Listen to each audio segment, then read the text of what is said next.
વિદ્યાર્થી મિત્રો, આપણે બીજા ભાગમાં બુદ્ધિ અંગેના બે અભિગમો જોઈ ગયા. સ્પીયરમેનનો દ્વિઘટક સિદ્ધાંત અને સ્ટનબર્ગનો ત્રિપુટી સિદ્ધાંત. આજે આપણે અન્ય બે સિદ્ધાંતો, ગિલફર્ડનો ત્રિપરિમાણાત્મક સિદ્ધાંત અને ગાર્ડનરનો બહુવિધ બુદ્ધિનો સિદ્ધાંત વિશે અભ્યાસ કરશું. તો સૌથી પહેલાં આપણે ગિલફર્ડનો ત્રિપરિમાણાત્મક સિદ્ધાંત જોઈએ. તો સ્પીયરમેને જે દ્વિઘટક સિદ્ધાંત આપ્યો હતો એનું જે.પી. ગિલફર્ડ એણે એનું ખંડન કર્યું કે બુદ્ધિ એ કંઈ માત્ર બે ઘટકોની બનેલી નથી, પણ બુદ્ધિની રચના જુદા જુદા ઘટકોના સમુચ્ચયથી થાય છે. સમુચ્ચય એટલે સરવાળો.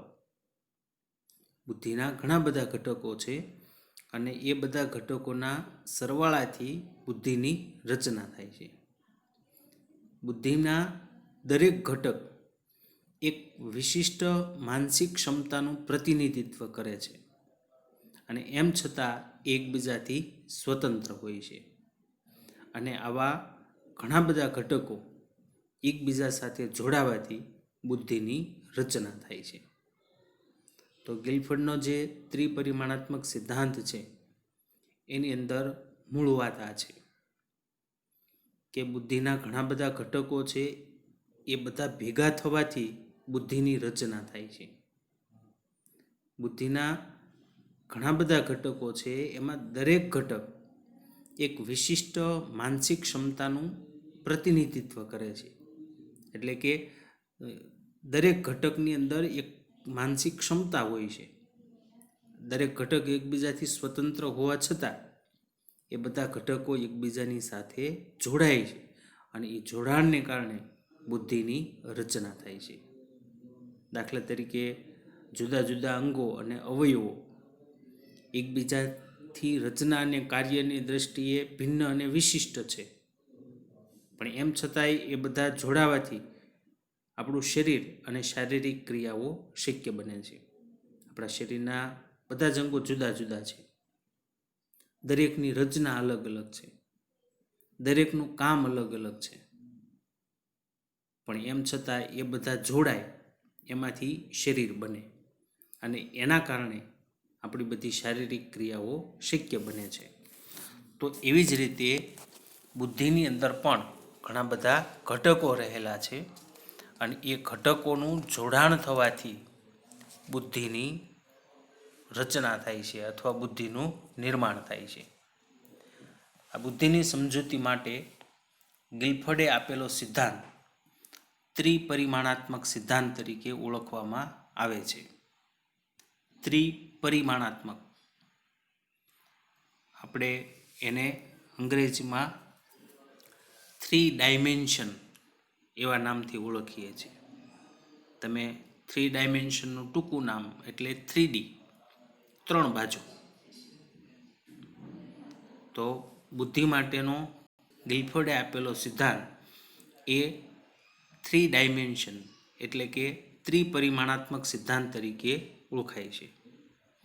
બુદ્ધિના બધા ઘટકોને અથવા તત્વોને એણે 3 પરિમાણની અંદર વહેંચ્યા છે. આ 3 પરિમાણો યાદ રાખવાના છે. પહેલું છે ક્રિયા, બીજું વસ્તુ અને ત્રીજું નિપજ. ક્રિયા, વસ્તુ અને નિપજ બુદ્ધિના ઘટકોને એણે 3 ભાગમાં એણે વહેંચ્યા છે. હવે આપણે આ ત્રણેય ભાગ વિશેની વાત કરીએ તો સૌથી પહેલાં વાત આપણે ક્રિયા વિશે કરીએ. તો ગિલફર્ડે ક્રિયાની અંદર વ્યક્તિની માનસિક પ્રક્રિયાઓને સ્થાન આપ્યું છે. ક્રિયામાં શું હોય? તો ક્રિયામાં માનસિક પ્રક્રિયાઓ હોય. ક્રિયાની અંદર 5 પ્રકારની માનસિક ક્ષમતાઓનો સમાવેશ થાય છે. ક્રિયામાં 5 પ્રકારની માનસિક ક્ષમતાઓ છે. કઈ કઈ? તો 1 મૂલ્યાંકન, 2 કેન્દ્રિત ચિંતન, 3 વિકેન્દ્રિત ચિંતન, 4 સ્મૃતિ અને 5 બોધ. તો આ 5 પ્રકારની માનસિક ક્ષમતાઓનો સમાવેશ ક્રિયાના ઘટકની અંદર થાય. મૂલ્યાંકન, કેન્દ્રિત ચિંતન, વિકેન્દ્રિત ચિંતન, સ્મૃતિ અને બોધ. બુદ્ધિનું બીજું ઘટક વસ્તુ. તો વસ્તુની અંદર 5 બાબતોનો સમાવેશ થાય. દ્રશ્ય, શ્રાવ્ય, પ્રતિકાત્મક, શબ્દાર્થ અને વાર્તનિક. વાર્તનિક એટલે વર્તન. તો વસ્તુના પરિમાણમાં 5 બાબતો: દ્રશ્ય, શ્રાવ્ય, પ્રતીક, શબ્દાર્થ અને વાર્તનિક એટલે કે વર્તન. બુદ્ધિનું ત્રીજું પરિમાણ, ત્રીજું ઘટક એ નિપજ અથવા ઉત્પાદન. નિપજને આપણે ઉત્પાદન પણ કહી શકીએ, પ્રોડક્ટ. તો એને 6 ભાગમાં વહેંચવામાં આવે છે: એકમો, વર્ગો કે વિભાગો, સંબંધો, તંત્રો, રૂપાંતરો, સૂચિતાર્થો કે ફલિતાર્થો અથવા ફલશ્રુતિ. તો નિપજ અથવા ઉત્પાદન એને 6 ભાગમાં વહેંચવામાં આવે છે: એકમો, વર્ગો કે વિભાગો, સંબંધો, તંત્રો, રૂપાંતરો અને સૂચિતાર્થો અથવા ફલિતાર્થો. તો આપણે પરિમાણાત્મક સિદ્ધાંતમાં બુદ્ધિના 3 ઘટકો જોયા: ક્રિયા, વસ્તુ અને નિપજ. ક્રિયામાં આપણે 5 માનસિક ક્ષમતાઓ જોઈ. વસ્તુની અંદર પણ આપણે 5 બાબતો જોઈ અને નિપજમાં આપણે 6 બાબતો જોઈ. તો ગિલફર્ડના મતે બુદ્ધિના સિદ્ધાંતમાં 3 પરિમાણ અને એની અંદર રહેલા કેટલાક ઘટકો આપણે જે જુદા જુદા જોયા તે આ બધાનો સમાવેશ બુદ્ધિની અંદર થાય. એમના મતે બુદ્ધિની અંદર કુલ 150 ઘટક હોય છે. કેવી રીતે 150 થાય?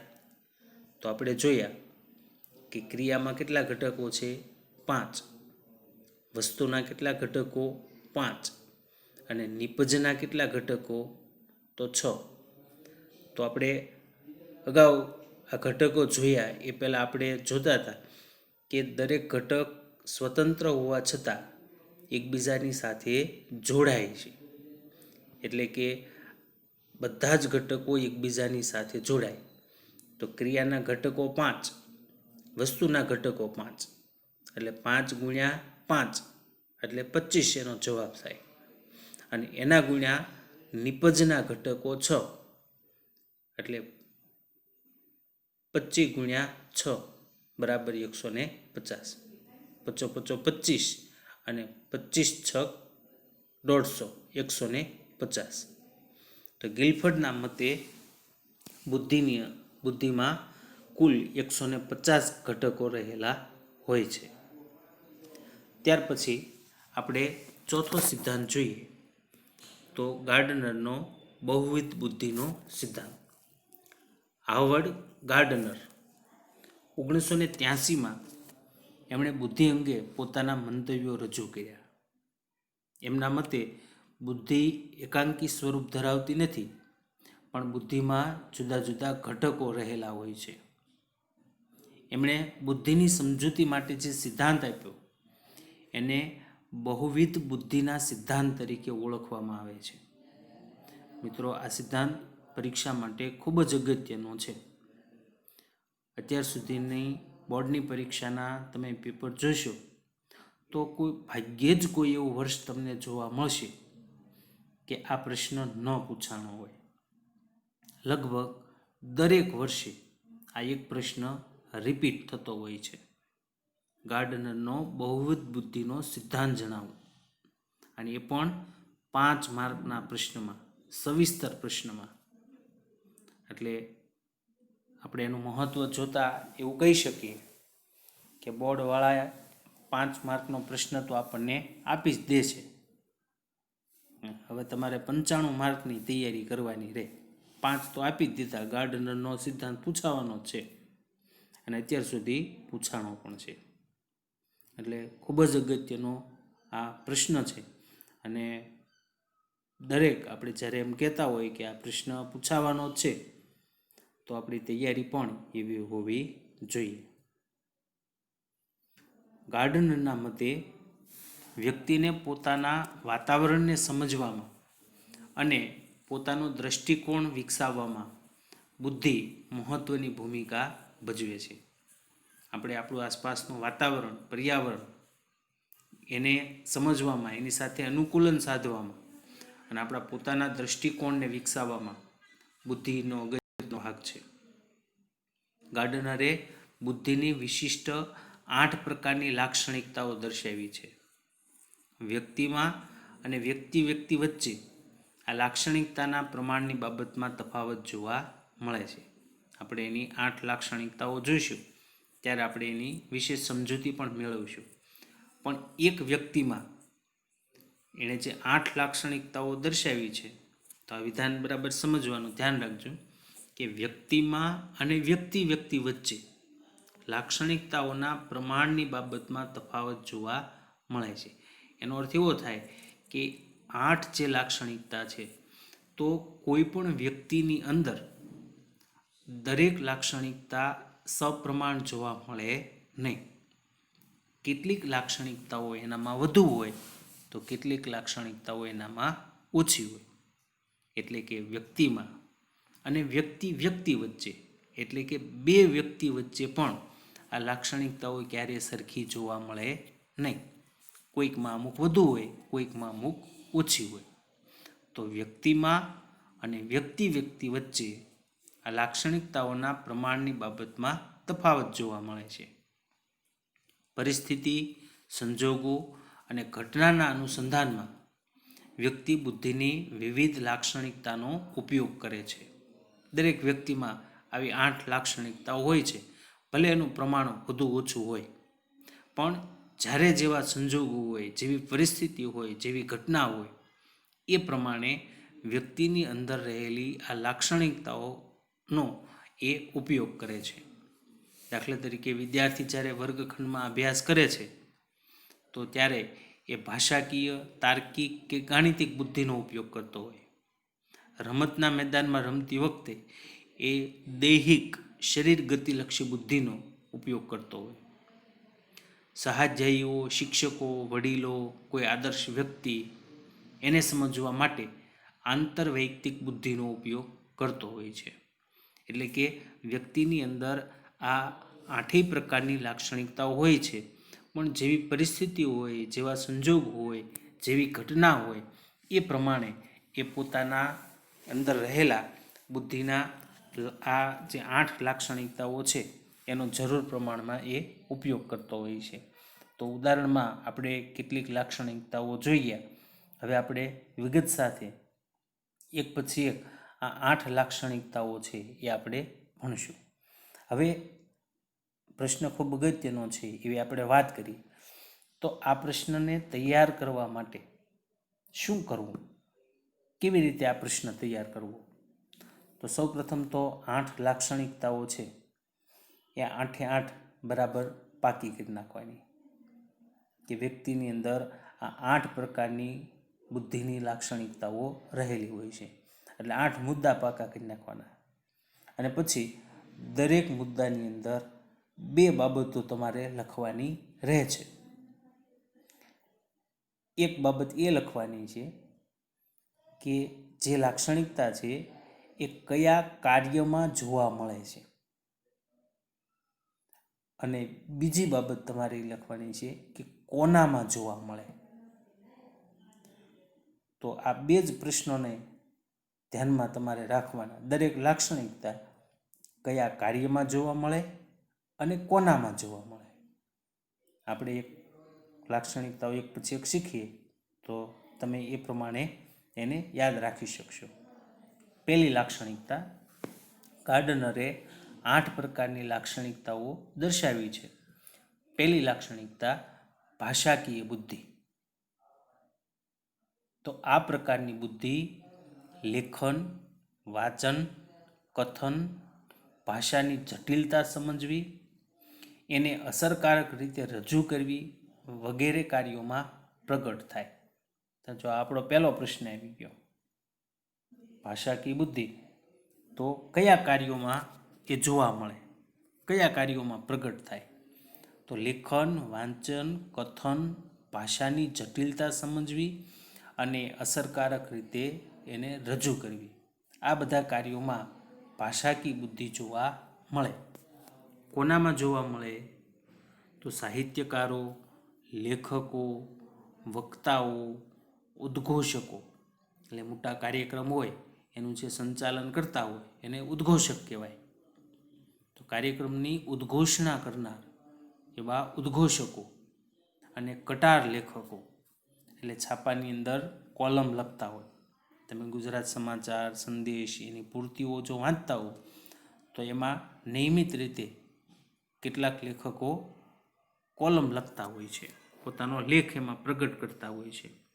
દાખલા તરીકે રવિવારની પૂર્તિ આવે તો બહુ જાણીતા કટાર લેખક જય વસાવડા એની એક કોલમ એની અંદર દરરોજ દર પૂર્તિની અંદર રવિવારે હોય જ છે. એ કટાર લેખકો કહેવાય. તો સાહિત્યકારો, લેખકો, વક્તાઓ, ઉદ્ઘોષકો, કટાર લેખકો વગેરેમાં આ પ્રકારની બુદ્ધિ ક્ષમતા વધુ જોવા મળે છે. બીજી લાક્ષણિકતા તાર્કિક ગાણિતિક બુદ્ધિ. તો ગાણિતિક તર્ક સંકેતોના ઉપયોગો, ગાણિતિક નિયમોની ગૂઢતા અને ગાણિતિક પ્રક્રિયા વગેરે કાર્યોમાં આ પ્રકારની બુદ્ધિ પ્રગટ થાય છે. ગાણિતિક તર્ક સંકેતોના ઉપયોગો, ગણિતના નિયમોની ગૂઢતા, ગૂઢતા એટલે એની ઊંડાઈ, અને ગણિતની પ્રક્રિયાઓ, આ બધા કાર્યોમાં તાર્કિક ગાણિતિક બુદ્ધિ જોવા મળે છે. કોનામાં હોય? વકીલો, ગુના શોધકો, વૈજ્ઞાનિકો, આંકડાશાસ્ત્રીઓ, તર્કશાસ્ત્રીઓ, આ બધામાં તાર્કિક ગાણિતિક બુદ્ધિનું પ્રમાણ વધુ જોવા મળે છે. વકીલો કેસ લડતા હોય છે, ગુના શોધકો ગુનાનો ઉકેલ લાવતા હોય છે, ગુનેગારને શોધવાનું કામ કરતા હોય છે. તો કેટલાય પ્રકારના તર્ક એણે કરવા પડે, આમ થયું છે, આમ થયું છે, આ સંડોવાયેલો છે, આ સંડોવાયેલો છે. વૈજ્ઞાનિકો જુદા જુદા સંશોધનો કરે છે, તો એનામાં પણ આ પ્રકારની બુદ્ધિ વધુ જોવા મળે છે. ત્રીજો પ્રકાર અવકાશીય બુદ્ધિ. માનસિક પ્રતિમાઓ રચવા, અંતર વિશેના ખ્યાલોને આધારે નિર્ણય લેવામાં ક્ષમતા, સમસ્યાના ઉકેલ કોયડા ઉકેલવામાં, ઉખાણાની રમતમાં આ બુદ્ધિનો ઉપયોગ થાય. અવકાશી બુદ્ધિ છે. માનસિક પ્રતિમાઓ રચવા, પ્રતિમા એટલે મોડેલ, માનસિક એટલે મગજમાં. તો મગજમાં કોઈ મોડેલ બનાવવું, પ્રતિમા બનાવવી. કોઈ વસ્તુ સંશોધકો છે એનામાં પણ આવી પ્રકારની બુદ્ધિ હોય. તો એ માનસિક રીતે મોડેલ પ્રતિમાઓ, એક ડિઝાઇન પોતાના મનની અંદર બનાવી શકે અને એના આધારે પછી એને વાસ્તવિક સ્વરૂપ આપી શકે. અંતર વિશેના ખ્યાલને આધારે નિર્ણય લેવાની ક્ષમતા, કેટલું અંતર છે તેના આધારે નિર્ણય લે, સમસ્યા કોયડાને ઉકેલે, ઉખાણાની રમત, તમે બધા જ ઉખાણાઓ ખૂબ રમ્યા હશો, તો એ બધામાં આ અવકાશીય બુદ્ધિનો ઉપયોગ થાય. વાહન ચાલકો, ઓપરેશન કરનારા ડૉક્ટરો, ઇજનેરો એટલે કે એન્જિનિયરો, આ બધામાં અવકાશીય બુદ્ધિનું પ્રમાણ વધારે જોવા મળે. એન્જિનિયર છે તો એ ડિઝાઇન બનાવે છે, મકાનનો નકશો બનાવે છે, તો એ નકશો માનસિક પ્રતિમાઓ છે, એ મોડેલ બનાવે છે, પછી એને એ કાગળ ઉપર ઉતારે અને એના આધારે વાસ્તવિક સ્વરૂપમાં એ મકાન બનાવે. ઓપરેશન કરનારા ડૉક્ટરો, એમાં પણ અવકાશી બુદ્ધિ વધારે જોવા મળે. વાહન ચાલક, અંતરને આધારે નિર્ણય લેવાનો હોય, કેટલું દૂર છે, કેટલું નજીક છે, તો એ બધામાં આ પ્રકારની બુદ્ધિ વધારે જોવા મળે છે. ચોથી લાક્ષણિકતા દૈહિક શરીર ગતિલક્ષી બુદ્ધિ. તો શરીરના હલનચલન, એની ગતિ, અંગ વિન્યાસ, અંગ મરોડ, આ બધા ઉપર દક્ષતા કેળવવા માટે આ પ્રકારની બુદ્ધિની જરૂર પડે. દૈહિક શરીર ગતિલક્ષી બુદ્ધિ છે, ટૂંકમાં શરીરના દરેક અંગો ઉપર સંપૂર્ણ પ્રમાણમાં કાબુ મેળવવા માટે આ પ્રકારની બુદ્ધિની જરૂર પડે છે. અંગ વિન્યાસ એટલે શરીરના અંગને વ્યવસ્થિત રીતે જુદી જુદી ક્રિયાઓ કરવી. આપણે અંગ્રેજીમાં એવું કહી શકીએ પોઝ આપવો, એક છટા સારો દેખાવ. ફોટો પાડતા હોય તો કેવા ઊભા રહી જઈએ છીએ આપણે, તો એ અંગ વિન્યાસ કહેવાય. એમ અંગ મરોડ એટલે શરીરના જુદા જુદા અવયવોને વાળવા, શરીરનું હલનચલન, એની ગતિ, તો આ બધા ઉપર કાબુ મેળવવા માટે આ પ્રકારની બુદ્ધિની જરૂર પડે. રમતવીરો, હસ્તકળાના કારીગરો, નૃત્યકારો, અભિનેતાઓ, આ બધા વ્યક્તિઓમાં આ પ્રકારની બુદ્ધિનું પ્રમાણ વધુ જોવા મળે છે. આપણે જોઈએ છીએ બધાને સચિન તેંડુલકર થવું છે, પણ બધા થઈ શકતા નથી. એના શરીર ઉપર એનો જેવો કાબુ છે એવો બીજા કોઈનો નથી. તો એની અંદર આ દૈહિક શરીર ગતિલક્ષી બુદ્ધિનું પ્રમાણ વધુ હોય. હસ્તકળાના કારીગરો, કોઈ સરસ મજાની ડિઝાઇન બનાવતો હોય, ચિત્ર બનાવતો હોય, અદ્ભુત, આપણે જોતા જ રહી જઈએ, તો એનામાં પણ આવી દૈહિક શરીર ગતિલક્ષી બુદ્ધિ વધારે હોય છે. એના શરીરના દરેક અવયવો ઉપર એનો પૂરો કાબુ હોય. તો એના માટે આ દૈહિક શરીર ગતિલક્ષી બુદ્ધિની જરૂર પડે છે. પાંચમો પ્રકાર છે આંતરવૈયક્તિક બુદ્ધિ. આ પ્રકારની બુદ્ધિની મદદથી વ્યક્તિ અન્ય વ્યક્તિના ગમા અણગમા, લાગણીઓ, આવેગો, સ્વભાવ, ટેવ, વ્યક્તિના ગુણ લક્ષણો, આ બધાથી માહિતગાર થાય છે. આંતરવૈયક્તિક છે. આંતરવૈયક્તિક એટલે બીજા વ્યક્તિ, એનો ગમો શું, એને શું ગમે છે, શું નથી ગમતું, એનામાં કેવી લાગણીઓ છે, એનો સ્વભાવ કેવો છે, એમાં આવેગો કેવા કેવા છે, એની ટેવ કેવી કેવી છે, આ બધા વ્યક્તિગત ગુણ લક્ષણો છે. તો વ્યક્તિની અંદર જો આ બુદ્ધિનું પ્રમાણ વધારે હોય તો એ અન્ય વ્યક્તિ વિશે આ બધું જાણી શકે.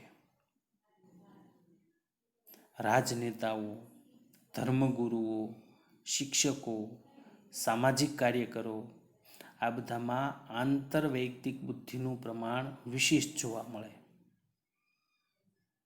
શિક્ષકોની વાત ઉદાહરણ તરીકે આવી તો અમે વિદ્યાર્થીને તરત સમજી જઈએ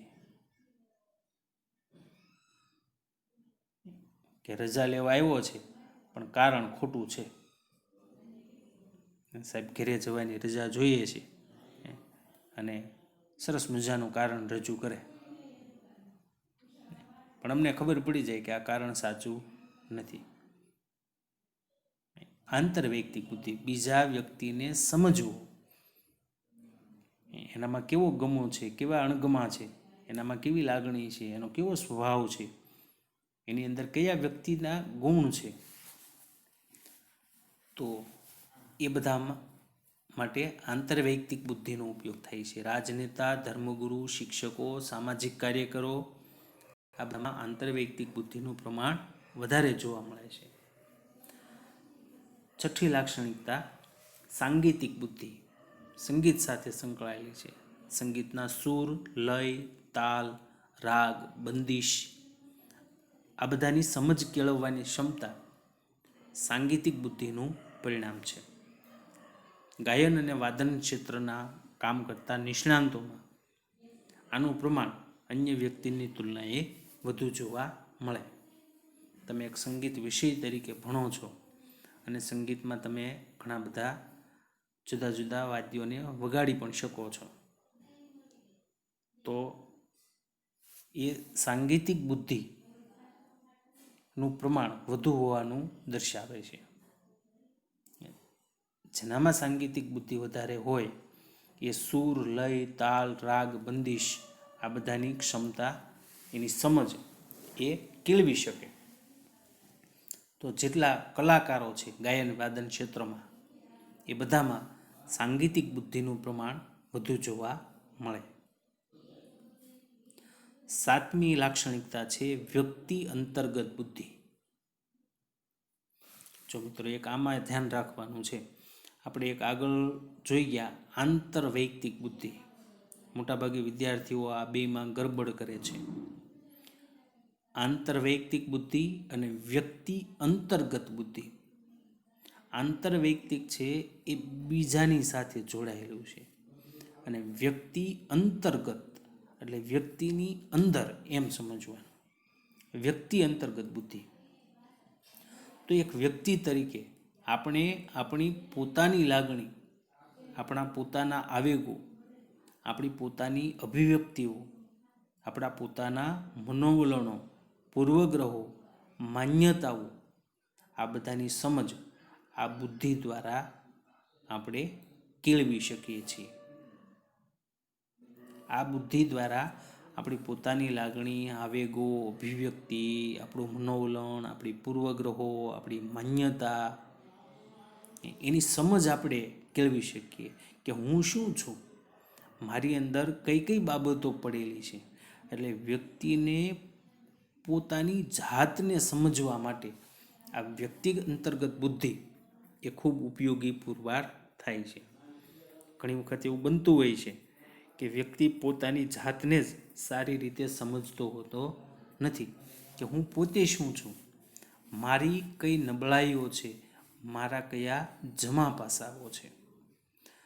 તો આગળ વધવું હોય તો વ્યક્તિએ પોતાની જાતને સમજવી એ ખૂબ જરૂરી છે. આંતરસૂઝ અને સ્વ આવિષ્કારની સમજ મેળવવામાં આ બુદ્ધિ ખૂબ ઉપયોગી છે. આંતરસૂઝ આપણે અગાઉ ભણી ગયા છીએ ને આપણી અંદરથી ઉકેલ આવે, પણ ક્યારે આવે? આપણે આપણી જાતને બરાબર સમજતા હોઈએ તો. સ્વ આવિષ્કાર, વ્યક્તિની પોતાની જાતની સમજણ, તો એના માટે વ્યક્તિ અંતર્ગત બુદ્ધિ ખૂબ ઉપયોગી છે. છેલ્લો આઠમો પ્રકાર નૈસર્ગિક બુદ્ધિ. તો પ્રકૃતિના તત્વો જેવા કે જીવસૃષ્ટિ, વનસ્પતિ સૃષ્ટિ ઉપરાંત કુદરતી ઘટનાઓ આ બધાની સમજણ મેળવવા માટે નૈસર્ગિક બુદ્ધિનો ઉપયોગ થાય છે. જીવસૃષ્ટિ, વનસ્પતિ સૃષ્ટિ, કુદરતી ઘટનાઓ આ બધાય કુદરત, નિસર્ગના તત્વો છે.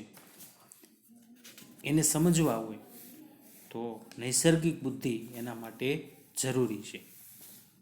જીવ વિજ્ઞાનીઓ, ભૂસ્તરશાસ્ત્રીઓ, ખેડૂતો, વન પ્રવાસીઓ એનામાં આ પ્રકારની બુદ્ધિ, આ પ્રકારની લાક્ષણિકતા વધુ પ્રમાણમાં જોવા મળે છે. ખેડૂત આકાશ સામે જોઈ અને કહી દે કે આટલા વાગ્યા છે. ખેડૂત આકાશની અંદર જોઈ અને કહી શકે કે આજે વરસાદ પડશે, આજે વરસાદ આવશે નહીં. તો આ બધી કુદરતી ઘટનાઓને સમજવાની ક્ષમતા એ નૈસર્ગિક બુદ્ધિ છે. જીવ વિજ્ઞાની, વનસ્પતિ શાસ્ત્રીઓ, ખેડૂતો, વન પ્રવાસીઓ વગેરેમાં આ લાક્ષણિકતાનું પ્રમાણ વધુ જોવા મળે છે. તો તો ખૂબ જ અગત્યનો એવો પ્રશ્ન, ગાર્ડનરનો બહુવિધ બુદ્ધિનો સિદ્ધાંત અને એની 8 લાક્ષણિકતાઓ. આપણે અગાઉ વાત કરી એમ સૌપ્રથમ શું કરવાનું, તો 8 લાક્ષણિકતાઓ બરાબર કડકડાટ પાકી કરી નાખવાની. અને ત્યાર પછી દરેક લાક્ષણિકતામાં એ કયા કાર્યોમાં જોવા મળે અને કોનામાં જોવા મળે એવા 2 પ્રશ્નોના જવાબ એની અંદર તમારે મૂકવાના. ભાષા કે બુદ્ધિ તો કયા કાર્યોમાં જોવા મળે, કોનામાં પ્રગટ થાય. બસ આટલું જ કરવાનું છે. એટલે 5 માર્કનો પ્રશ્ન આપણા માટે રોકડો છે. તો ખૂબ જ અગત્યનો આ પ્રશ્ન છે અને મિત્રો ખૂબ ધ્યાનથી એની તૈયારી કરવાની છે. હોમવર્ક પણ આપણે સાથે મૂકી દઈએ છીએ. આપણે અગાઉ વાત કરી એમ કે આપણે ગુરુવારે મૂકશું, તો શુક્રવારે સાંજ સુધીમાં તમારું હોમવર્ક ઓડિયો સ્વરૂપમાં મળી જાય એ રીતે તમારે આપવાનું રહેશે. 1-2 વાક્યના 8 પ્રશ્ન આપું છું તમને. પહેલો પ્રશ્ન, ગિલફર્ડે દર્શાવેલા સિદ્ધાંતને કયા સિદ્ધાંત તરીકે ઓળખવામાં આવે છે? બીજો પ્રશ્ન, ગિલફર્ડે આપેલા બુદ્ધિના ઘટકોને કયા 3 ભાગમાં વહેંચવામાં આવે છે? ત્રીજો પ્રશ્ન, ક્રિયામાં કયા 5 પ્રકારની માનસિક ક્ષમતાઓનો સમાવેશ થાય છે? ચોથો પ્રશ્ન, ગાર્ડનરના સિદ્ધાંતનું નામ જણાવો. પાંચમો પ્રશ્ન, ભાષા કી બુદ્ધિ કોનામાં વધુ જોવા મળે છે? છઠ્ઠો પ્રશ્ન, તાર્કિક ગાણિતિક બુદ્ધિ કયા કાર્યોમાં પ્રગટ થાય છે? સાતમો પ્રશ્ન, અવકાશીય બુદ્ધિ કોનામાં સવિશેષ જોવા મળે છે? અને આઠમો પ્રશ્ન, ગિલફર્ડના મતે બુદ્ધિના કુલ ઘટકો કેટલા છે? ગિલફર્ડના મતે બુદ્ધિના કુલ ઘટકો કેટલા છે? તો મિત્રો 8 પ્રશ્નોના જવાબ તમારે ઓડિયો સ્વરૂપે મને આપવાના છે. ચોથા ભાગમાં આપણે 5મો સિદ્ધાંત જેપી દાસનો પાસ સિદ્ધાંત વિશેની વાત કરશું અને બુદ્ધિનું માપન કઈ રીતે થાય એની આપણે સમજૂતી મેળવીશું. તો આજના સેશનમાં આપણે આ 2 બુદ્ધિ અંગેના અભિગમો પૂર્ણ કરીએ છીએ.